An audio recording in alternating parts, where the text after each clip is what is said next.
What is up, y'all? Sorry, I've been out of pocket for the last couple of days. I had some kind of crud crawl all over me, fever, body aches, whatever. You know, it's a damn shame nowadays. You get a little sick and you're like, oh my God, I'm not even going to say. Anyway, I seriously doubt that's what it was. This was more like just a summer cold. Anyway, I'm back at it today. Feel about 90%, which is about 100% better than I felt Monday and Tuesday. Anyway, I've got you got a 461, or that fact, any pro saw, whether it's Stihl or Husky, eventually, you're going to have to do some regular maintenance. And this 461 here has been dead nuts reliable. It's been in the tree service for multiple years and really hasn't seen a whole lot of service. So let's take a look at some of the things that we'll just call wear parts. Just regular maintenance. You're going to get the good out of it. It's going to wear out and you're going to have to replace it. The main reason why this was here was it was low on power. So the first thing I always do is pull spark plug, make sure the cylinder is in good shape. Because there ain't nothing worse than fixing the saw with a scored top end and then realizing you've got bigger problems. Ask me how I know. I try to make sure I go through the very simplest things first. Check the spark plug, inspect the cylinder, inspect the gas. Then you can start working your way forward. All right, some people don't think you can wash a saw off, but you can. But this kind of heavy degreasing that I had to do, and I'll get to this in a minute, I went ahead and blocked off the intake and the exhaust so I could really get after it. This is going to take another round of degreasing. So it's just the nature of doing this. You got to take your saw apart every once in a while and clean it. Compressed air is your friend. It'll go a long way. Anyway, let's look at some of the wear parts because this really checks all the boxes. So, given the age of this saw and how much it's been used, let's see if we can't zoom in a little bit. It's hard to tell. Let's get the right angle on this. All right, see how the top of that starter pawl is worn off? That's what actually engages on those little humps on the flywheel. You'll start to lose grip. These are cheap. They're like $4 a piece at the dealership. Don't use the Chinese ones.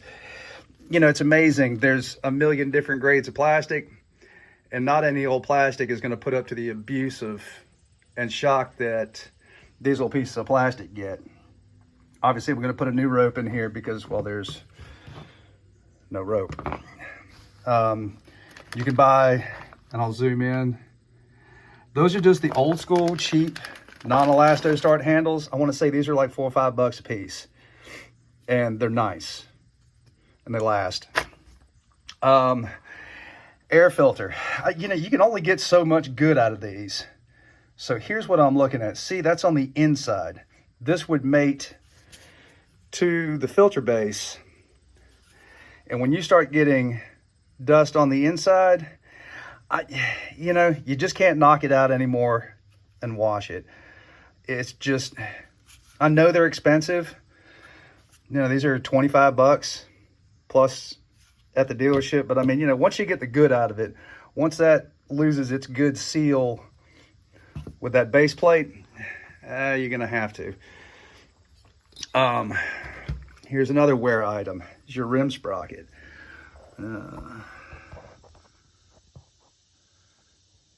Holding on by a thread. And to put that in perspective, see, I don't think that'll stay. But it's got little wear indicators on there, and once you get that far, it's time to replace. I will give you a tip. When you try to remove your E-clip right here, make sure the brake is disengaged. It is a bear. You'll break this clip if you try and pry it off with the chain brake engaged.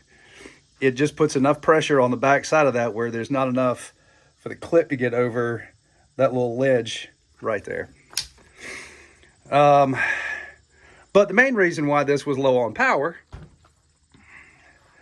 is this right here. I did chase these threads, and I'm telling you, there just ain't enough meat there. I think I could jam another plug in there, but here's the problem. It is, with it walking around that much, those are very low quality threads. I don't know if we'll be able to see it in person, or you know what I mean, right here. But these threads are boogered up pretty good. Take you in a little tighter. Come on. You can see where the tap chased them right there, but never even touched there on the bottom. Touched them, get out of the way. Over there a little bit, you know, that's just, and what happens is, you're just not going to have enough bite with that spark plug. It's going to vibrate back out. So, you know, these are the inserts that I use. I did another video on these, and I'm not going to include that in this. You can go back and watch it. I did one on a 441 a couple weeks ago. And if you've seen one helicoil install, you've seen them all. So let me get some maintenance done to this. Pull the cylinder, and then do the helicoil insert. I didn't post it last time, but there's your part number right there. And these are the short ones. They come in 14S, 14M, and 14L. So these are the little short stubby ones. You have to use those with these plugs because that's the same depth of thread. All right, let's get this thing fixed and get it on our way. All right, I degreased everything a little bit more. And so once I took the E-clip off, given the age and wear and tear on this saw, I know I'm going to have to inspect the clutch and the worm gear because those are definitely... Now, this looks relatively new. See how nice and straight the edges are? So this has been replaced at some point in time. You know, this just simply, there's no way for this to get lubed. So if you ever take your rim sprocket off or anything like that, go ahead and throw a dab of, you know, just everyday old, you know, grease. To remove your clutch, that's a 19 millimeter. It is left-hand thread, so you want to actually go forward. All right.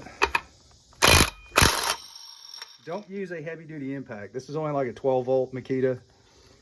The shock of that can actually snap your clutch shoes. So if you use like a big heavy-duty half-inch, you're gonna have to be uber gentle. Ask me how I know. So typically that's enough. Now here's what I want to show you. These springs, just from heat and everything else, will start to wear out. When you, I don't know if I can do this one-handed, but if there's a lot of flex, you can actually shake this and feel it wiggle. You can replace, typically you get one chance to replace the springs as long as the springs haven't dug in to that little pocket. So we're gonna pop some new springs in here, and then I'm gonna take you in and I want you to look at the tip of that worm gear. See how it's pretty heavily worn? It rides in that little notch of the clutch drum. Too much coffee this morning. So it's always best not just to replace. Stihl will sell you, let me back out, it's a little weird. Stihl will sell you either just this worm gear, or they call this a spring. Replace both. The nylon is, it gets hard after a while. And what you'll notice is that that spring right there will actually slip. You know, that's got to stay clamped tight to this worm gear. We'll give that a little clean up while we're in there. Everything else looks good. These are just regular wear parts. And this one actually has all the wear parts worn. So this is why this makes for some good content. You know, yours may not be this far along, if you ever want to know how old your saw is, if you come down here and look where it says MD 1215. So this is a 2015 7-year-old saw. I don't think it's been in commercial use that long. But anyway, let's get back to, I'm just going to replace all this crap and then we'll bring you back to the finished product. All right, one more thing about wear parts. See that? That means the inside diameter of this rope rotor is pretty heavily worn. And then when I took the spring off for this, I'm gonna have to get you in closer to see this. That pocket's worn out as well. All right, so if I even take this worn out one and stick it in a new one, it doesn't rock around. So the rope spool is going to be replaced as well. You know, it's a wear part, you know, and again, saw is 6-7 years old. I just hate we're doing it all at once, but it all has to be done. I certainly don't want this saw coming back after we've done all this work, installed the helicoil, done all these replaced parts, and go, man, the rope broke or the spool broke on me after a couple of days. You know, you got to do it right the first time. If you see the wear, or if you know what to look for, you just wouldn't know. But you know, what tipped me off is just the age of the saw and the wear and tear on it. You know, I mean, that's not just from bouncing around in the box on the truck. All right, enough of that. All right, before I button all this back up, recoil's all squared away. Everything's brand new. I replaced that clip as well. New springs on the clutch. And let's take a look at some of the wear parts. So if I can get you in here pretty close, you'll see they're right there. Oops, come back here. And right there, there's a lot of wear on this little spring clip that holds these pawls in place. So that got replaced as well. I also took the spring out. The spring pocket that holds, you know, the main spring underneath here, it was really clogged up with dirt. And I didn't want that pressing up on the rope spool and wearing it out prematurely. New worm gear is going to go in.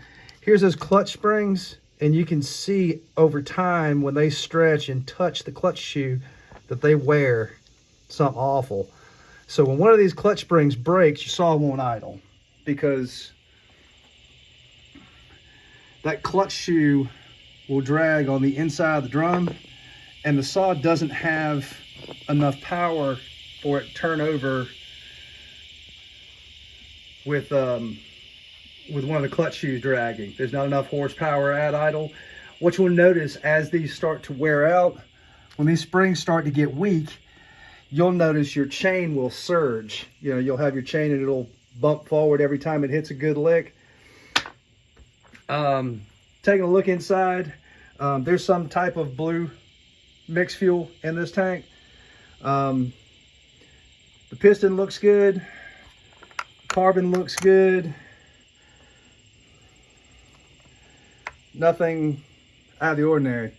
But this saw has been sitting for a little while, and you see there's a little bit of surface rust on the connecting rod and on the crank. So I've got this lightly lubed up. At some point in time, y'all gonna love this crankcase was dry as a popcorn fart from 50 to 1. So as it sat, the humidity was able to put that surface rust on there. We're going to move forward with some 40 to 1. I've got the mating surface of the case cleaned up as best as I can. Brake cleaner, wipe it dry with paper towels, and then this gasket is still bonded nicely, even though they don't use an adhesive at the factory.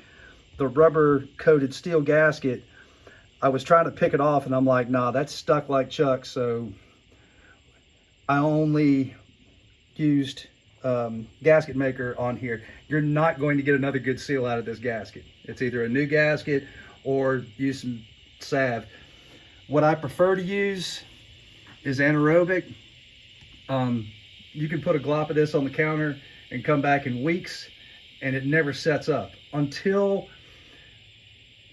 it's devoid of oxygen. Once the oxygen's been removed, it sets in literally seconds, under a minute.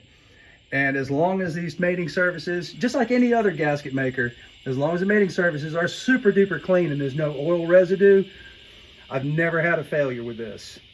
The big difference with this gasket maker is that it is rated for gasoline contact. You'll be hard pressed when you go and look underneath the manufacturer's specifications for any type of gasket maker, no matter how fancy it is. There's only a couple that are out there, like Moto Seal. This anaerobic is also rated for gas contact. So pick and choose wisely. You know, this Ultra Black works great, but it's only rated for oil. You'll have to remember, everybody, gasoline's one of the best solvents on the planet. You know, you can soak something in gasoline and it will come squeaky clean. So just remember that.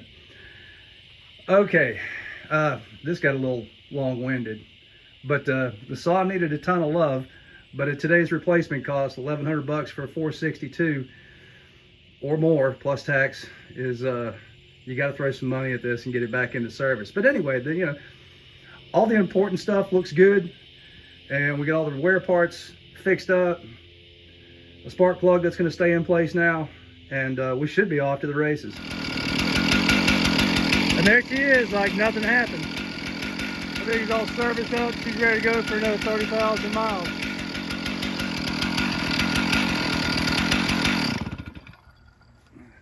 Let's take this old girl inside and just recap. I think this is a great how-to on regular maintenance, because this checked all the boxes. You know, so still in good shape. Been worked like a redheaded stepchild, but regardless, you know, we got some wear parts taken care of. We got some reliability back in her, and she'll be off to make money tomorrow. So anyway, if you guys enjoyed, if this was helpful, give it a thumbs up. You know the thing. I'll keep cranking out content. And here's a little update for the fuel test stuff. Actually, you know what? I'm going to leave you hanging on that. I'm going to do a separate video on what I've got for the oil test videos going forward. I've had some time to think about it and think how I can do it better. And when we do that, I think I'll get some better results, more accurate results, and I'll share you that in the next video. All right. Thanks, y'all. I hope everybody has a great day.